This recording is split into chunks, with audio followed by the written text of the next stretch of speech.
Yeah, Ray is absolutely correct when it comes to relationships. When we moved to Mauritania, and that's where I first met Ray and Helen, we were living in the town of Kifa. We were basically the only ones that were living way outside of the capital. And we got to know, for some gift from God, we got to know the head of security for the whole district, whole region actually. And so that when 9/11 took place and the US went into Afghanistan, somebody declared a jihad against my wife and myself. And which is kind of cool if you live through it. It's just the living through it that's the secret to the whole scenario. But obviously my wife and I are here, we must have lived through it. But it was the head of security was very, very proactive at protecting us. He would come by the house. They actually stationed police at our house for 2 years. We had 24-hour police protection, which they cycled every policeman through the district at our house because we had to feed them. And so everybody had to get a piece of the action. But so every time when you're the only white person in a 600-kilometer radius, everybody knows who you are. And so we would show up at one of the security checkpoints on the road and, Monsieur le Directeur, comment ça va? J'ai besoin d'une Coca-Cola, s'il vous plaît. They were always asking me for Coke because, yes, that is my addiction. Hello, my name is Stan and I'm an addict to Coca-Cola. No, but, okay, thank you. No, you're all supposed to say, hello, Stan. I don't know. I've never been to a 12-step program, so I don't know. Obviously, I'm still hooked on the alcohol. Or not the alcohol, but the Coca-Cola. All right, everybody stand up. Come on, you've been sitting long enough. It's usually at this point that my wife hands out a note saying she is not responsible for anything that I say. So, all right, stretch a little bit, raise your right hand, your left hand. Don't hit your neighbor. All right. Okay, have a chair. We wanted to keep you awake here. This is going to be not a presentation, but a group discussion. Okay, because we're going to talk about what is sustainable agriculture. My wife and I had been invited to a conference in Jamaica on creation care. And I met a guy down there and he was saying, I've got this new NGO and it's great and my mission statement is this. And he used the word sustainable 4 times in his mission statement. I said, so how do you define sustainable? And it was the old deer in the headlights look. Well, it's sustainable. I said, yeah, but what do you mean by sustainable? Well, that it can be sustained. I said, we're not talking the same language here. And he never could define what he meant by sustainability. And what we're going to talk about today is some of the ideas around what constitutes sustainability. And I'll give you a bit of a heads up that there is no one answer fits all, okay? It's going to be very, very different, okay? And just to show you how serious I am, I put this very important picture up. This is my backyard. This is what happens when you raise chickens from the egg and your grandson comes over and finds the chickens sitting on your knee. And when we lived in Mauritania, we would often, all the projects were out in the area, and there's no hotels, no restaurants, there's nothing out there. Everything was self-contained. So as we left town, we would go buy a couple sheep and throw them up on top of the Land Cruiser and head out into the community. And then while I was visiting communities, leaders and things, Modi, who was our right-hand guy, he would go set up a campsite, slaughter the sheep, and we'd have mutton when we got into the camp that night. And when visitors would come, they'd always want to go get some grass and give it to the sheep, and this poor old sheep sitting on the top of a vehicle. And we'd always say, don't bond with dinner. And so I'm obviously not paying attention to my own don't bond with dinner here, so we probably will not be eating these chickens. They will die, well, I was going to say they die of a ripe old age, but I've already lost one to a fox, and we have a large population of red-tailed hawks that seem to prefer chickens. All right, so let's define sustainability from a cultural perspective. So if you go to the dictionary and you look up sustainability, the first definition is what? To be sustained. Well, that doesn't tell you a whole lot. But it's capable of being maintained at a steady level without exhausting resources or ecological damage. Unpacking that a little bit, it just basically, it means that you can keep doing it without running out.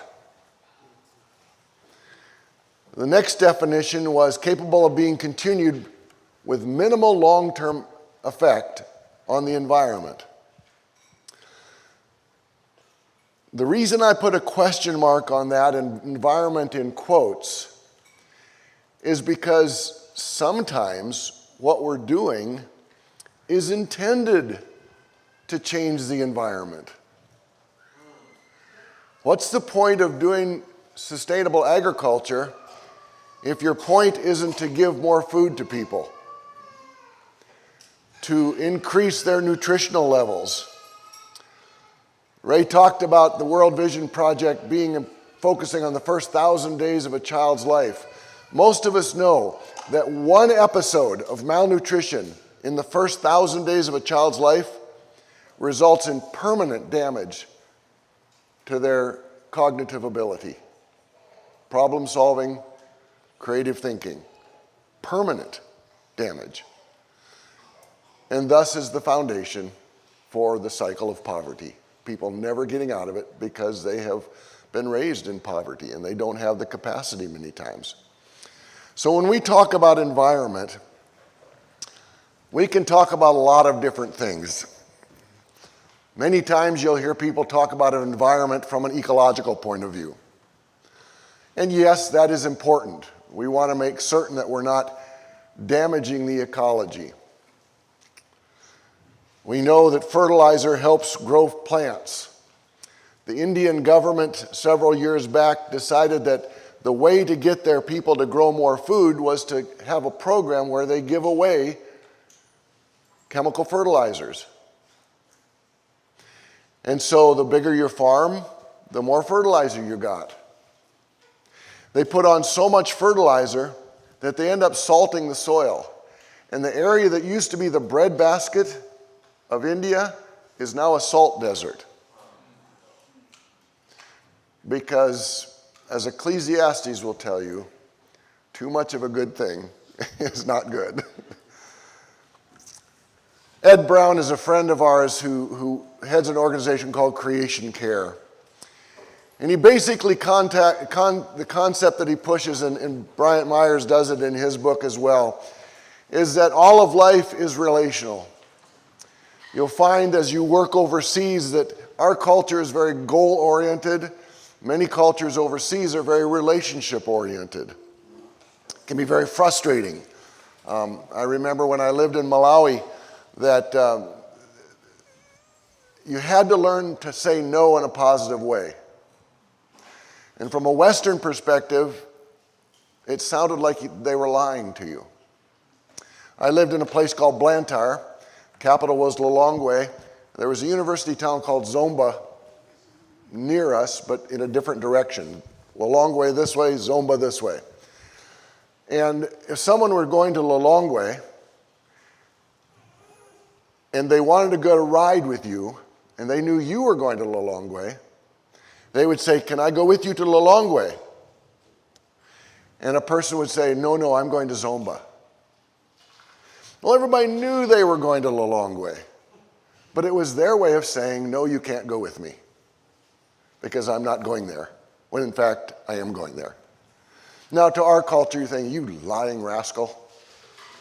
But from their perspective, it was, we're saying no in a positive way without saying no.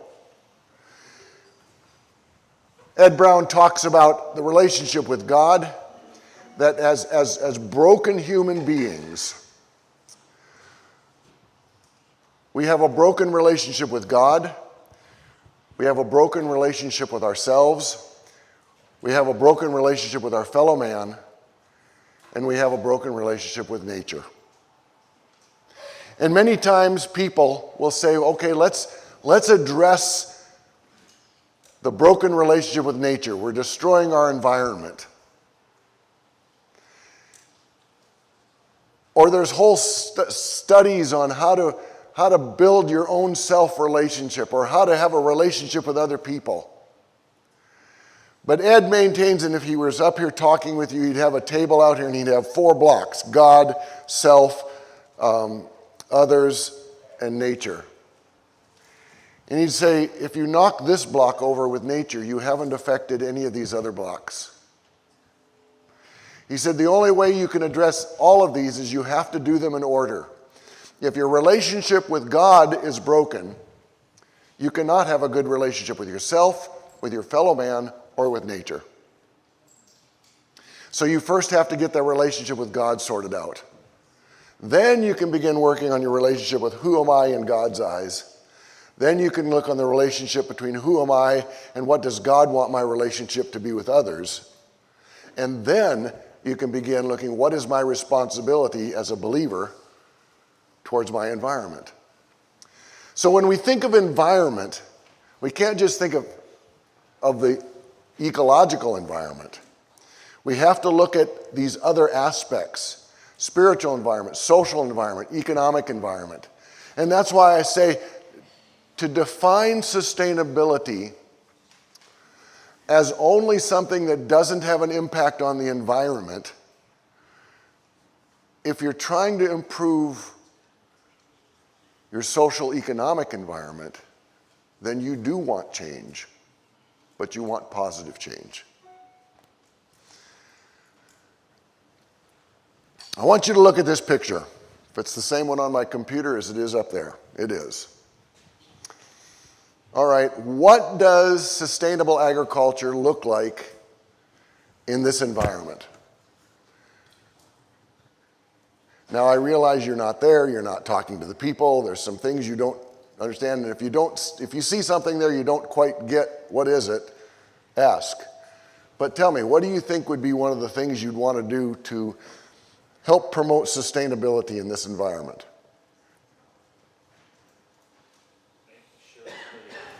Make sure that they have enough food to eat. All right, and so this looks like a garden, doesn't it? All right, so there's lots of ways to get food, okay? I had a friend that wrote several books, and he was not a believer, but he said, poor people need money, so you just give them money, and you've solved poverty. Well, as a CEO of several organizations, I've worked with a lot of donors. Some were very, very wealthy. Guess what? They weren't happy people, okay? So money does not solve your problems, but they need food. But how are they going to get it? Well, you got to teach them. It looks like there's a lot of work going there. That's right. There's a lot of work going on here. And so sustainability, there is a training component to it. But it has to be appropriate training. Would you want to teach your people, your training here, how to drive a tractor? I worked with an organization and we were doing, Beth and I do consulting now. It's too stressful to be a CEO anymore, so I decided to go into consulting. And so this one group had gotten a tractor from a church in America. They shipped out a tractor to them. It was 18 kilometers to the nearest petrol station to get diesel fuel. And nobody else had any vehicles. There were no parts. Everything had been come from the States, and so it wasn't a real practical solution, was it? So what does sustainability look like in this? What are some of the things you have? What's in the background there? Those I don't have a laser pointer, but bananas. That's exactly right. There's a big cluster of bananas back there. And so this is something that they're actually growing, and they're eating the bananas and they're selling them. It's not well managed. You can see they're obviously planted. They just let the pups grow up on their own and didn't. So it's not a real productive banana area. So you could do some training there. What are the buckets all about? It's a drip irrigation system. That's right. Now, who in their right mind does a drip irrigation from buckets? That makes no sense. A drip irrigation has a well and a big, sand filter or something, and it sends it out through these tubes, right? Well, that's only if you have a lot of money. This is called a bucket kit, and it was actually designed by a guy named Dick Chapin. And Beth and I worked for Dick for many years promoting this in 23 different countries around the world. And that's what led us to meet Dick, because I found this in Kenya and brought it to Malawi, and it was just very successful. But people can manage a bucket drip irrigation system. And they can afford a bucket drip irrigation system. What they can't afford is a major irrigation system that feeder lines and major pumps and pressurized systems and big filtration systems. This bucket has a filter plug in the bottom of it, 2 tubes. It runs out 50 feet, 2 lines of 50-foot irrigation water, consistent watering. You fill the bucket a couple times a day. Worked like a charm, okay? And so instead of hauling water back and forth several times a day, because when you watered it directly, it would take several buckets. This way, 1 bucket can water the whole row. And of course, if you go to many parts of Africa, you say, well, it'll save time in gathering water. And the guys will look at you and say, the women do that. Why would we want to save them time? You get it. Okay. All right. What else is there? Do you see this kind of area of bare dirt there? I want you to close your eyes, and I want you to smell chicken manure. Lots and lots and lots of chicken manure. And that's what you're smelling if you were walking past this field right now, okay? I was working in Malawi as the head of a vocational training school.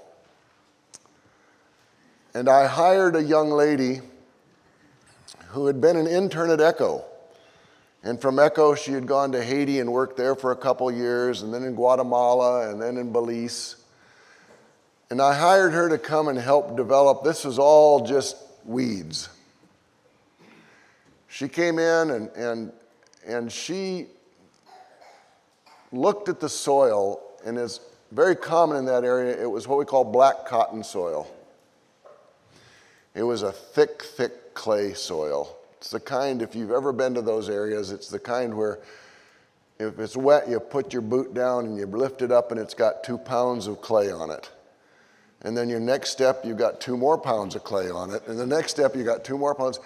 And if that's your training program, that's great. But if you're just trying to get from one end of the field to the other, not a good idea, okay?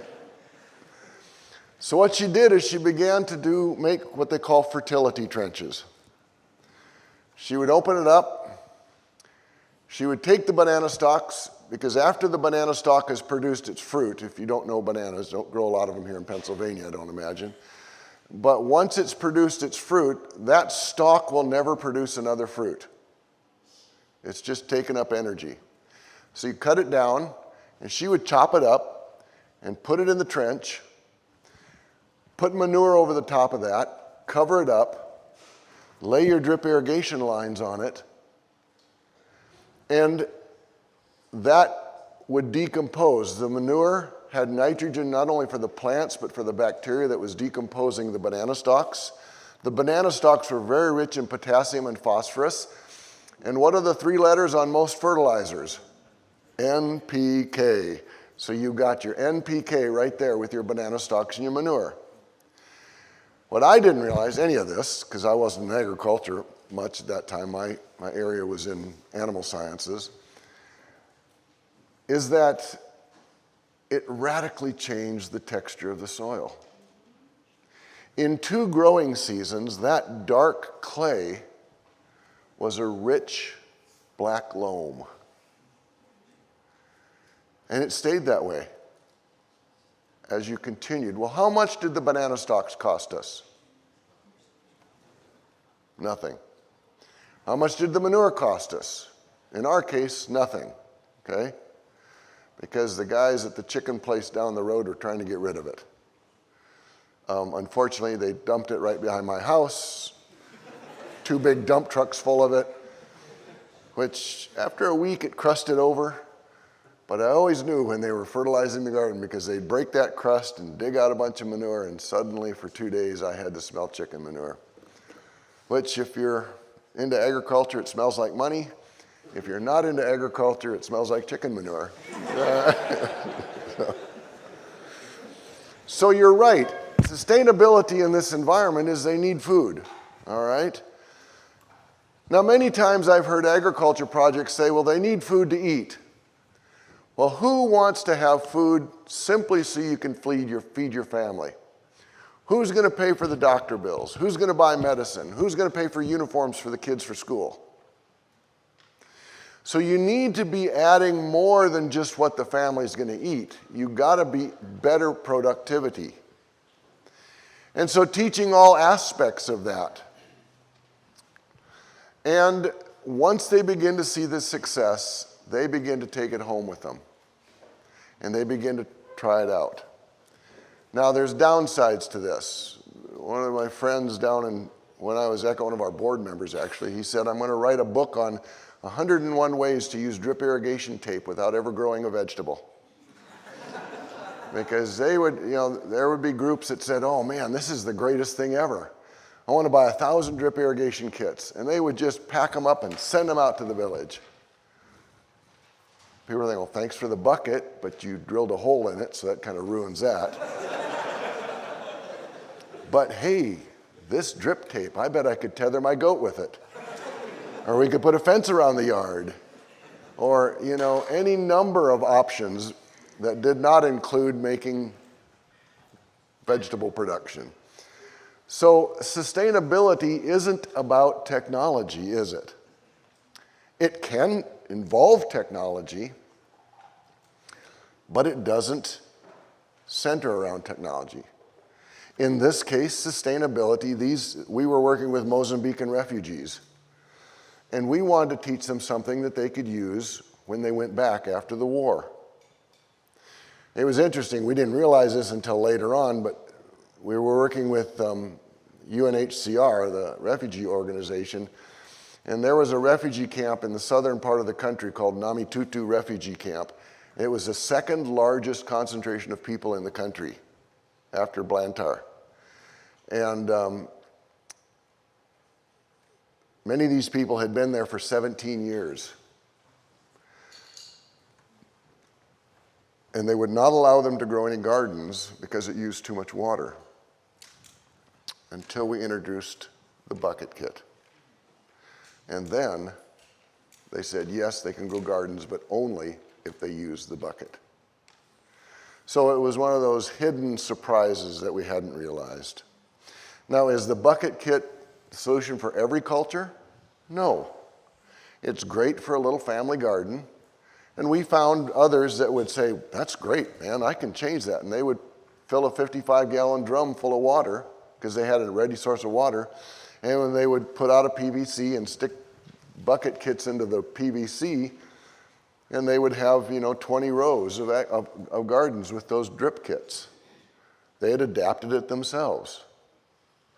And so for me, technology is, not only is it going beyond your sphere of influence if it's successful, but it's also being adapted in ways that you would not have thought of because the people find use in it.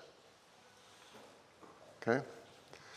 All right, any other ways in which you think this is a successful or not successful sustainability program? Go ahead. I see trees up on the hillside there. to see trees. It's an old picture. I was there just a few weeks or months ago. I mean, they used to keep the trees on the top of the mountains because they said the ancestors lived there. You gotta realize this is my house is just to the left of this picture. And it was just this beautiful Bangwe mountain covered with trees, and it was great. Monkeys lived up there. They said the ancestors lived up there, so they shouldn't disturb the trees. Well, I guess the ancestors must have moved, because when I went back there, there wasn't a tree on that hill. And yeah, you're right. One of the questions, Dr. Martin Price was the man who founded ECHO, and so I had a chance to work with him when I became the CEO down there. And he said, often we say, wow, I'm glad they're growing trees. He said, what kind of tree is that? And he said, but I found the better question is, in the place where there are no trees except for maybe one or two, why didn't they cut that one down? What's the difference? And in West Africa, it's usually because that tree has got some value. What's the one, Beth, that they make the cream out of, West Africa, the red berries? You know the one I'm talking about? Shea, yeah, the shea, the carroty, yeah, the shea tree. That would be the only tree out there because they were getting the fruit from it. And so that's just one of the things, but you're right, trees, and if you've heard the talks from Tony Renato and his work on trees in gardens that are in fields, it's just amazing how a tree in a field in West Africa can really increase your productivity in that field. So there's another comment about how is this sustainable? Contour planting? Yes, that's right. We're growing it in a way that does not, when the rains come, and there's some pretty heavy rains that come to this area in the rainy season, it doesn't wash it all down to the valley. Share it with your neighbors downstream, okay? That's exactly right.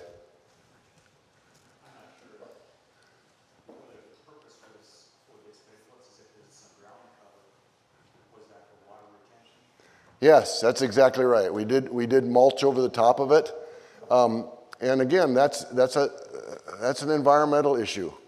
There were places, and I often refer to Beth because Beth is the tropical agriculture specialist in our family. She's brilliant. You'll hear from her this afternoon in her talk, Abundance from the Ordinary. But in this culture, it worked beautifully. Kept the small plants from getting plastered by rainy water. But in some cultures, we found that it actually attracted termites. And termites are only theoretically supposed to eat the dead grass, but they get carried away and sometimes they eat your little plants too. All right? So great observations. All right, what about this location? Very different environment. What do you think would constitute sustainability here? This is Mauritania, by the way.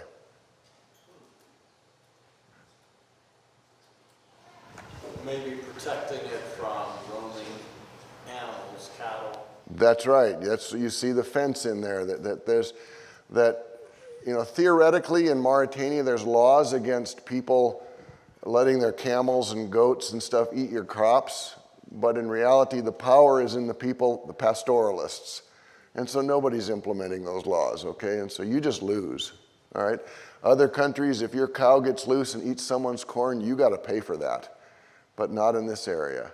And often you don't have fencing. So what you can't see in this picture is we would grow plants. We actually found some prickly pear cactus that had apparently washed up on the shore from Mexico or something, and so we actually planted that along there to build a natural fence. Yes, we planted cactuses. There's troughs and plants. They're planted in those troughs. Is that? Yeah, sunken bed. Yes, that is actually for water. Now, why don't we put irrigation here? Might not have water. We actually drilled a well, so we had plenty of water. And I thought to myself, this is a great place for irrigation. The longest we could get drip irrigation tubes to survive in the garden were 2 days. Because at night, the little animals would come and they'd smell the water, the residual water in the tube, and chew it open to get a couple drops of water out of it. And so you'd come back and you'd put your bucket, fill it full of water, and all of a sudden it's, and it gets the first 2 feet and everything's gone. So drip irrigation did not work here, all right? We thought about burying the drip tape, but they said that there are places where they would pipe water in PVC pipes, and they would bury it up to 6 feet under the ground, and the porcupines would dig down there and chew through the PVC, and you'd come out the next day and you'd have a geyser from that. So yes, we did depressions where we could put the water in there. Things you learn from the guys that were there. What other things look sustainable in this environment? Layered cropping, you got your longer term, I guess it's. That's exactly right. That's a great observation. You've got an annual crop of eggplant in the foreground, but you've also got date palms, some mature date palms and some young date palms growing in the area. It's an oasis. When Beth was asked to do the National Agriculture Program for World Vision in Mauritania, people used to ask her, it's the Sahara Desert, what are you going to do for agriculture? And she said, I'm going to tell them to move. Obviously she wasn't serious, but it seemed like a good idea, because the good news is when they're not growing anything and you can get them to grow one thing, that's a pretty big percentage of success. But you're right, in this area we were growing not only palms, but we also had henna that was growing. She rented an oasis. The oasis came with a slave. Slavery is still very much alive and well in Mauritania. And of course she paid him a salary. But this is an absolute side story, and I love side stories because they buy up time. This slave's name was Hamadou. And it was illegal in Mauritania to be a Christian. And yet we worked with one of the largest underground churches in the country while we were there. That's the part that World Vision doesn't put on their brochure. And cut that video off, please. But Hamadou got sick one day. And it was one of the days that I was out visiting Beth on the farm, and we had one of the believers that was a Malian, and he could be a little bit more open about his faith. And so this staff member of Beth's that spoke Hassaniya, he and I went up to the tent on the side of the dunes where Hamadou was at, and he was sick. Hamadou was there sitting on his little bed, and his wife and 2 children were there. And I said, Hamadou, you know that I'm a Christian. Can I pray with you? Yes, Monsieur Director, you can pray with me. So I began to pray, put my hand on his shoulder and began to pray with him. And I hadn't had 10 words come out of my mouth, and he fell asleep. And I'm thinking to myself, well, that's a bit rude, but what do you do? I finished my short little prayer, got up, he's still sound asleep. His wife and kids said goodbye to me, and we left. Next day, his wife comes down to the garden and tells everybody that Hamadou saw the Prophet Muhammad in the night. Well, everybody just thought she was crazy. The next day, Hamadou came back to work. And the staff member that had gone with me to pray with him said, they tell me that you saw the prophet in the night. He said, no, I saw the director, which was my title. I said, what? He said, when the director came to pray for me, I had not slept in 2 days because of the pain in my back. And as soon as he began to pray for me, I fell asleep for the first time in 2 days.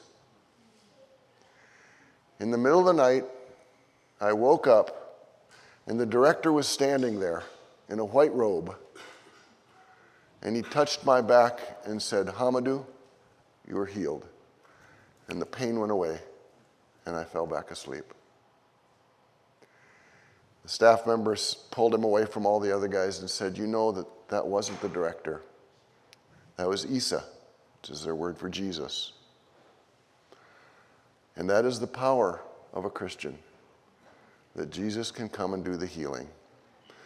So there are opportunities in relationships that go places that you would never have expected when God is in it. Read Ray's book. It tells you even more stuff about what's going on there. So you're right. Multiple crops, sunken beds. This is the same area. This is where we're also growing. Water is in the sunken beds because you don't want anything running off. You want it all focused right where the garden is. What else do you see in this picture that might tell you a little bit more about sustainability?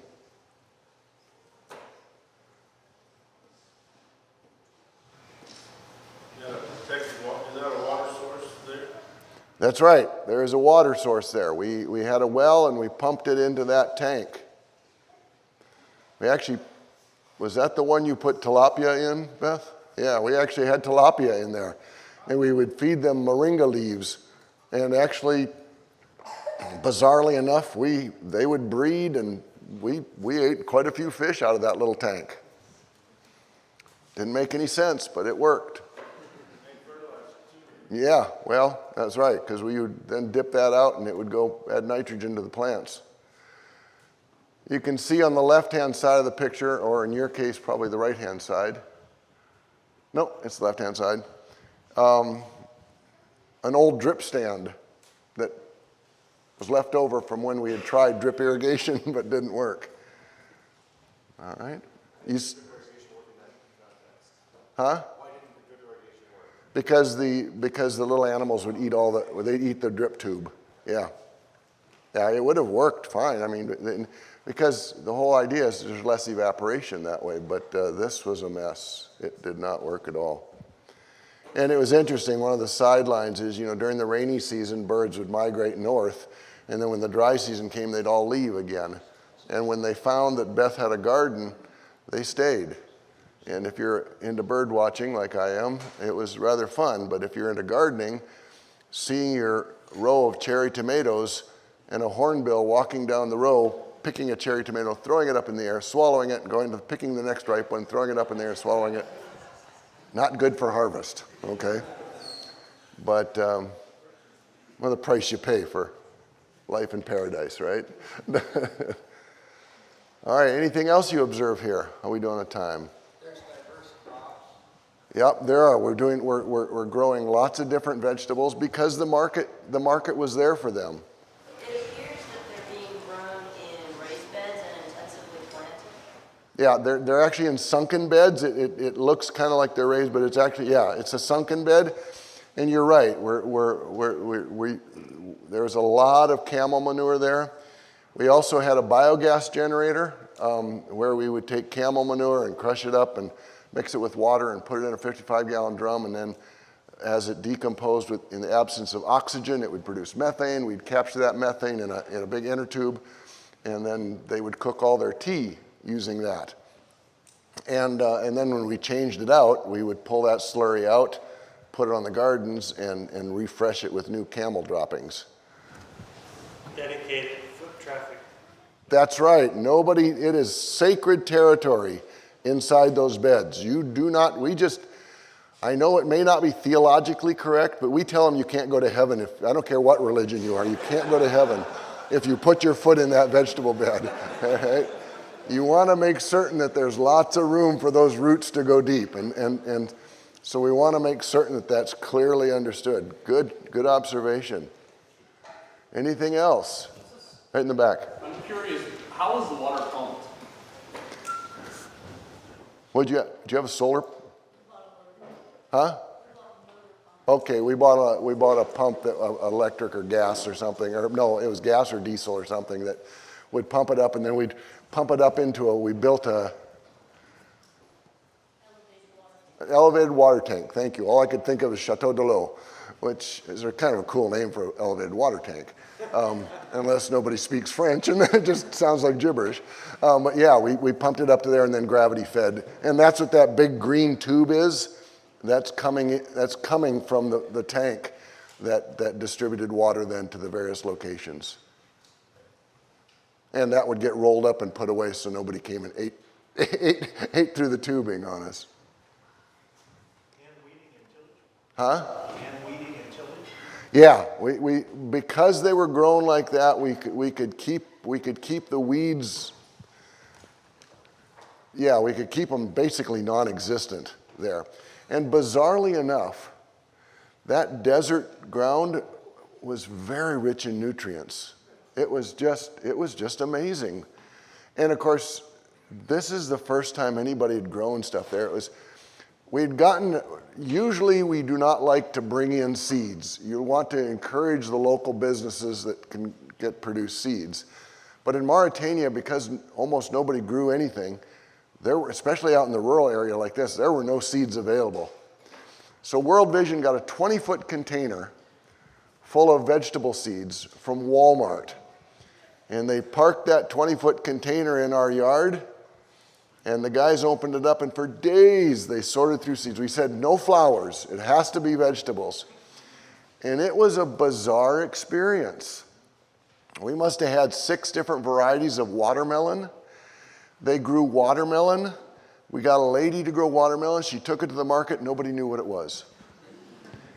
She was one of the most clever business people I've ever met. So what she did is she took this watermelon and she cut it open, and she cut little slivers of watermelon, and she would sell it to the children for basically 1 cent. The kids would see the fruit that she was buying it from. They would taste it. Next time Mama came by, Mama, you got to buy that. You got to buy that. Within a week, she sold every watermelon she could produce. So great business. That's the success story. The non-success story is we were out in a village outside of Geru, and we'd given them a bunch of seeds, and they planted these things, and they got these little red things out of the ground about this big around. They said, "What's this?" I said, "Oh, it's a radish. You can eat that." And I went into my truck and I pulled out my little salt shaker and I washed it off and I sprinkled some salt on it and took a bite out of it and sprinkled some salt on it and gave it to them. They all took a bite out of it. They said, "Can we have the salt shaker?"